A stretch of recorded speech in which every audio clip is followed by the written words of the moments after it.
जय श्री सीताराम मित्रों। आज की हमारी चर्चा होगी कि जो 84 लाख योनियाँ हमने सुनी हुई हैं और हमने सुना कि भाई 84 लाख योनियों में भटकते हैं, फिर कहीं इंसान का जन्म मिलता है, तो वो 84 लाख योनियाँ कौन सी हैं वो आज हम विस्तृत चर्चा आज करने वाले हैं। और एक छोटा सा प्रश्न और है हमारे पास कि भाई किस आधार पर भगवान हमें इन योनियों में वापस भेजेंगे। क्योंकि देखो, आप वीडियो देख रहे हो, आप इंसान हो, ये मुझे पता है, ये हमें मालूम है कि हम इंसान हैं। हम भी अगर ये वीडियो देख रहे हैं या फिर हम बोल रहे हैं, तो अब अगली बार भगवान हमें फिर से उस 84 लाख योनियों की साइकिल में, उस पूरे चक्रव्यूह में फिर से डालेंगे कि नहीं डालेंगे, किस क्राइटेरिया पर।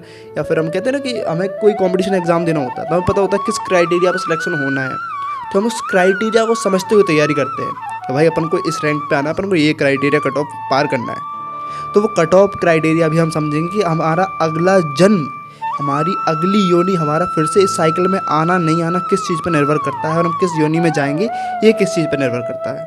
तो चलो यार, सबसे पहले देखते हैं कि 84 लाख योनियाँ कौन कौन सी हैं। तो 84 लाख योनियों में कौन कौन आता है? जलचर प्राणी आते हैं, कीड़े मकोड़े, पेड़ पौधे, पशु पक्षी, मानव, बानर, भालू, न जाने कितने प्रकार के आते हैं। इनकी गिनती करना अब अपने लिए, अपने जैसे आम लोगों के लिए, हमारे जैसे आम लोगों के लिए साधारण बात नहीं होगी और शायद संभव भी नहीं होगी, लेकिन पद्म पुराण में इनका विस्तृत वर्णन आपको मिल जाएगा इन योनियों का। ठीक है, और इन सभी योनियों में सर्वश्रेष्ठ कौन है? मनुष्य। तो पद्म पुराण में एक श्लोक है जो इन योनियों के बारे में बताता है कि कौन सी योनियाँ कितनी हैं, कि कैसे वर्गीकृत किया गया है। तो उसका रेफरेंस आपको स्क्रीन पर भी दिख रहा होगा। पद्म पुराण में अगर आपके पास है उसकी कॉपी या फिर PDF आपके पास डाउनलोड है तो वहाँ आप देख सकते हो। तो ठीक है, श्लोक कुछ इस प्रकार है। जलज नभ लक्षाणि स्थावर लक्ष्य विंशति क्रम्यो रुद्र संख्यकः पक्षिणाम 10 लक्षणं त्रिंशल लक्षाणि पशवः चतुर्लक्षाणि मानव। तो ठीक है यार, श्लोक बहुत बढ़िया है। इस श्लोक में 84 लाख योनियों को किन किन भागों में बांटा गया है, कितने लाख किस भाग में है वो बताया गया है। तो आपके लिए ज़रा आसान कर देते हैं। जलज नभ लक्षाणि मतलब जो जलचर होते हैं, पानी के जीव जंतु, वो है 9 लाख। पेड़ पौधे हैं 20 लाख। स्थावर लक्ष्य विंशति, पेड़ पौधे हैं 20 लाख। कीड़े मकोड़े 11 लाख। पक्षी हैं 10 लाख। पक्षिणाम 10 लक्षणम, पशु 30 लाख। त्रिंशल लक्षाणि पशव, और मानव 4 लाख। अंत में मानव, चतुर्लक्षाणि मानव। मानव योनि में भी आपको कई बार जन्म लेना पड़ता है। 4 लाख भाग हैं मानव योनि के, 4 लाख प्रकार हैं मानव योनि के जिनमें हमें जन्म लेना पड़ता है। और इन 4 लाख मानव योनियों के बाद, ये हमारे इन 4 लाख योनियों के कर्मों के बाद यह निश्चित होता है कि भाई अगली बार हम फिर से वही जीव जंतु, पेड़ पौधे, कीड़े मकोड़े, पशु पक्षी बनेंगे या फिर नहीं बनेंगे। तो यार देखो, ये तो कोई नहीं बनना चाहता कि भाई फिर से जीव जंतु बने, पशु पक्षी बने, मतलब कीड़े पौधे, कीड़े बने, कीड़े मकोड़े, पेड़ पौधे बने। पेड़ पौधे बने हो, कोई घास बना दिया, कोई कुचल के चला जाएगा। पेड़ बना दिया नीम का, आपको पहले तो लोग जब तक आप जवान हो छाँव लेंगे, जिस दिन लकड़ी की जरूरत पड़ी काट देंगे।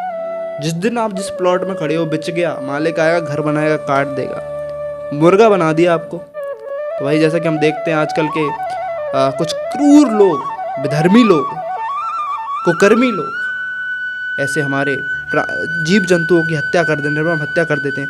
वो उनमें से कोई पकड़ के आपको काट देगा। तो हम नहीं चाहते कि दोबारा से इस योनि में जाएं, लेकिन क्या क्राइटेरिया है कि ना जाएं? तो देखो यार, एक कंपनी होती है, इसमें हेड होता है।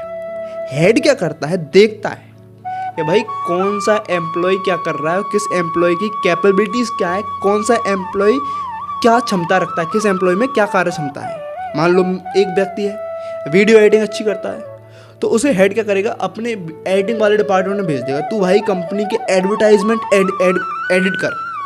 किसी की नेटवर्किंग अच्छी है तो भाई साहब आप ऐसा करो, हमारी मार्केटिंग संभालो। किसी का मान लो कम्युनिकेशन स्किल्स अच्छी है तो वो क्या करेगा? आप ऐसा करो, कस्टमर रिलेशनशिप मैनेजर बन जाओ। ठीक है, तो हेड ने क्या किया? जो प्रतिभा थी उसको निखारने वाली पोजीशन पे अपने एम्प्लॉय को भेजा। अब देखो, हमारे हेड कौन है? भगवान, हमारे प्रभु राम, हमारे श्री हरि नारायण, हमारे भोले बाबा। अब ये हेड कैसे डिसाइड करें, क्राइटेरिया क्या है? तो क्राइटेरिया ये है, जो प्रतिभा आप दिखाओगे मनुष्य योनि में या किसी और योनि में, जो प्रतिभा दिखाओगे उस प्रतिभा को निखारने लायक जन्म में आपको भेजा जाएगा अगली बार। भैया कैसे समझ नहीं आया तो समझो यार, एग्जाम्पल समझते हैं। तो देखो, कोई कामी पुरुष है, कामी महिला है, दोनों कामी हो सकते हैं, काम वासना बहुत चरम सीमा पर जिनकी रहती है, तो भगवान क्या सोचते हैं, यार इसकी प्रतिभा निखर नहीं पा रही, इसमें जो काम वासना की जो प्रतिभा है वो निखर नहीं पा रही, तो चलो यार अपने ह्यूमन रिसोर्स मैनेजर से बोलते हैं, जो एचआर होता है, एचआर क्या करता है, एम्प्लॉयज़ को प्रमोट करना वगैरह एचआर के काम होते हैं। तो भगवान बोलेंगे अपने एचआर से, भाई साहब इधर आओ यार, ये व्यक्ति अच्छा, मतलब इसकी कामना ज़्यादा ही चरम सीमा पर रहती है, हमेशा काम वासना, तो लगाओ इसे ज़रा अच्छी पोजीशन पे। तो एचआर भाई साहब आएंगे, भगवान के जो एचआर रखे होंगे ना, मुझे नाम नहीं पता, क्या जाके पता करेंगे कभी जाना हुआ तो, ठीक है, भगवान ने चाहा तो भैया एचआर आएंगे, एचआर देखेंगे हाँ इसकी काम वासना तो बड़ी चरम सीमा पर रहती है, डूबा रहता है, क्या करें, भगवान सुअर बना देते हैं इसे। भगवान कहेंगे ओके ग्रांटेड, परमिशन ग्रांटेड भाई साहब, तो वो बना देंगे उसको सुअर। क्यों? सुअर काम वासना में डूबा रहता है, इतनी काम वासना कोई नहीं भोग सकता जितनी सुअर भोग सकता है। तो भगवान ने क्या किया, प्रतिभा में निखार, वो कभी अन्याय नहीं करते। अगर कोई सुअर बना है तो उन्होंने अन्याय नहीं किया, उन्होंने तो कृपा करी है। अगर तुम्हारे कर्म ही सुअर जैसे थे, जब तुम्हारे कर्म सुअर जैसे थे, तुम्हारे कर्म काम वासना के थे, तो भगवान ने क्या किया, प्रतिभा में निखार किया, तुम्हें सुअर बना के तुम पे एक दया कर दी, ये मानो, वो कभी अन्याय नहीं कर, दया कर दी तुम पे। अगर तुम काम वासना में डूबे ही रहना चाहते तो बन जाओ ना सुअर, डूबे रहो, यही कर्म होगा सुअर का। तो ठीक है भैया, सुअर समझ के और एग्जाम्पल दो। हम तो मांस खाते हैं साहब। अच्छा तुम मांस खाते? हाँ हाँ, हम मांस खाते हैं, मुर्गा खा लेते हैं, तंगड़ी खा लेते हैं, वो लेग पीस बड़ा बढ़िया लगता है हमें। अच्छा तुम्हें लेग पीस बढ़िया? हाँ बहुत बढ़िया लगता है, उसमें मसाला डालो बेहतरीन। अरे अरे अरे, अब देखो, मैं ये सब मैंने यूट्यूब पे देखा है, ऐसा नहीं कि मैंने कभी, तौबा तौबा तौबा, जय सिया राम, ठीक है। हाँ तो क्या हुआ कि मांस खाने वालों का क्या हाल होता है, तो भगवान देखते हैं भाई मांस बढ़िया खाते हो तुम, लेकिन क्या है, इंसान का पेट ज़्यादा मांस पचा नहीं पाता, क्योंकि हमारा तो भाई सब्जी फल ये सब खाने के लिए बने हुए हैं, हम मांस खाने के लिए थोड़ी बने हुए हैं, ठीक है। तो हमारा क्या शरीर उतना मांस पचा नहीं पाता, तो हो जाएगी हालत ख़राब, ज़्यादा मांस खा लिया तो भगवान बोलेंगे क्या करें भाई, क्या करें, ऐसे तो मतलब इसकी प्रतिभा मांस खाने की, इसमें निखार लाओ। एचआर से बोलेंगे अपने ह्यूमन रिसोर्स मैनेजर से, भाई साहब इसका प्रमोशन करो। एचआर आएगा, okay boss, no problem. HR भाई साहब आएंगे और जो मांस खाने वाले उन्हें क्या बना देंगे, कुत्ता बना देंगे, गीदड़ बना देंगे, जो गांव में अपने बोलते गैधुआ बना देंगे। गैधुआ बन जाओगे तो अगली बार मांस खाओगे तो खाते रहो मांस। अब भाई चाइना वाले आए, चाइना वाला गर्ल सुनो। हम तो मांस ऐसा वैसा नहीं खाते, हमारी प्रतिभा है चूहे मकोड़े कीड़े वीड़े ये सब खाने की, चूहे हुए खाते हम। भगवान बोलेंगे कोई दिक्कत नहीं, तुम चूहे खाते हो तो हमारे एचआर के पास उसके भी सॉल्यूशन है, बिल्ली बना देंगे। तुम्हें बिल्ली बना देंगे। अब तुमने जीवन भर कुछ नहीं किया, पड़े रहते हो बिल्कुल, तो क्या बनेंगे, मगरमच्छ बना देंगे अगली बार में। तो भगवान ने ओवरऑल कहीं किसी भी मनुष्य के साथ, किसी भी प्राणी के साथ, किसी भी जीव जंतु के साथ अन्याय नहीं किया। उन्होंने केवल एक काम किया, प्रतिभा में निखार। जैसे एक हेड अपनी कंपनी में करता है, ठीक वैसे ही उन्होंने केवल हम पर दया करी है। अब भैया उद्धार कैसे हो, तो उद्धार ऐसे होगा जब मानव योनि में हम रहते हैं, तब हमारे कर्मों पे आधार, देखो सारी योनि हमें भोगनी होती है 84 लाख, ठीक है, तब हम कहीं हरिधाम को पहुंचते हैं। अब 84 लाख में सबसे जो मानव से पहले की योनि होती है वो होती है गाय। जो गाय आए सड़कों पे घूम रही हैं, वो अगले जन्म में क्या बनेंगी, मनुष्य। गाय जीव जंतुओं में सर्वश्रेष्ठ है। क्यों? क्योंकि वो उन्होंने सभी योनियां भोग ली हैं और अब अगले जन्म में वो मनुष्य योनि में जाने वाली हैं, इसलिए गाय पूजनीय है, ठीक है। और भी कारण है, लेकिन ज़्यादा विस्तृत चर्चा हम नहीं करेंगे क्योंकि बहुत बड़ी वीडियो हो जाएगी, ठीक है। तो देखो, जब हम मनुष्य योनि में आते हैं तो मनुष्य योनि में एकमात्र साधन है कि कर्म करो अपना और भक्ति करो साथ साथ। ऐसा नहीं कि बाबा हो जाओ तो ही आपको मिलेंगे, ऐसा नहीं। बाबा हो जाओ तो वो बहुत ऊंची लेवल की बात हो जाती है, बाबा होना, सब कुछ त्याग के, वो आसान काम नहीं होता। आजकल के ज़माने में अगर आप कर्म के साथ साथ भक्ति करते रहोगे तो भी काफ़ी होता है। कैसे? भक्ति करो, भगवान का भजन करो जब समय मिल रहा है। समय निकालो, मिलेगा नहीं, निकालना पड़ेगा। एक बार वो भले ऐसे वैसे काम छूट जाए, भक्ति नहीं छूटनी चाहिए, भजन नहीं छूटना चाहिए। आप काम कर रहे हो, मन में राम राम चल रहा है, तो भैया इससे होगा क्या? भगवान देखेंगे इसकी प्रतिभा क्या है। इसकी प्रतिभा भक्ति करने की, कर्म करने की। तो भगवान क्या करेंगे?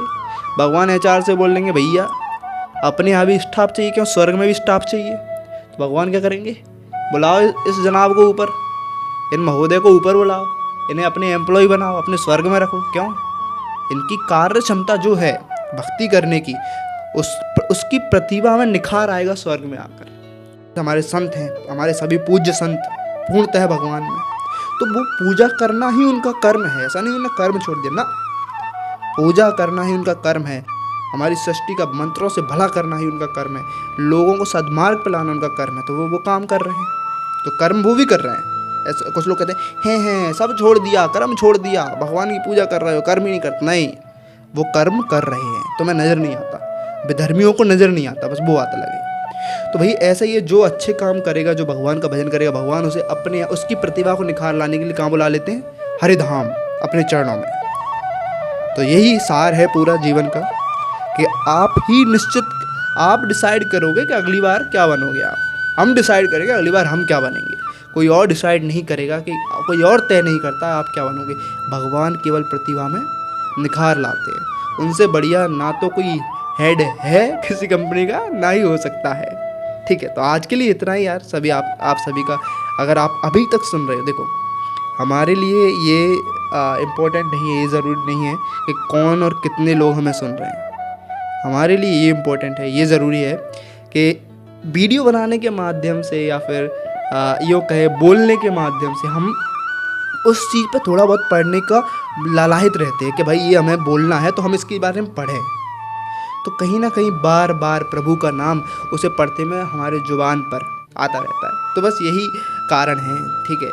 और यार एक काम और करना कि भले ही आप वीडियो को लाइक मत करना, कोई फ़र्क नहीं पड़ता, मज़ा आया हो तो वो आपकी श्रद्धा है, ठीक है। कमेंट भी, सब्सक्राइब, वो सब आपकी श्रद्धा है। लेकिन एक काम करना कि जिन्हें नहीं पता कि कैसे बचें 84 लाख योनि में फिर से भोगने से, फिर से तड़पने से, कैसे बचें इन सभी पुरानी योनियों से, कैसे अपना उद्धार करवाएं, तो उन्हें एक बार भेजना ये वीडियो कि भाई क्राइटेरिया समझना है ना आपको कि कैसे उद्धार होगा।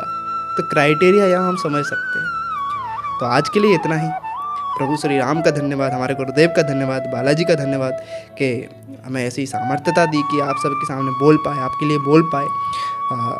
सब उनकी कृपा से है। तो सभी उनको एक बार धन्यवाद देते हैं, उनके चरणों में वंदन करते हैं और जय श्री राम के साथ आप सभी को एक बार दिल से जय श्री राम। और यही हम आज आपसे विदा चाहेंगे। अगली बार फिर किसी नए चर्चा के साथ आपके साथ बैठेंगे, आपके साथ वार्तालाप करेंगे। तो आज के लिए इतना ही। जय श्री सीताराम भगवान की।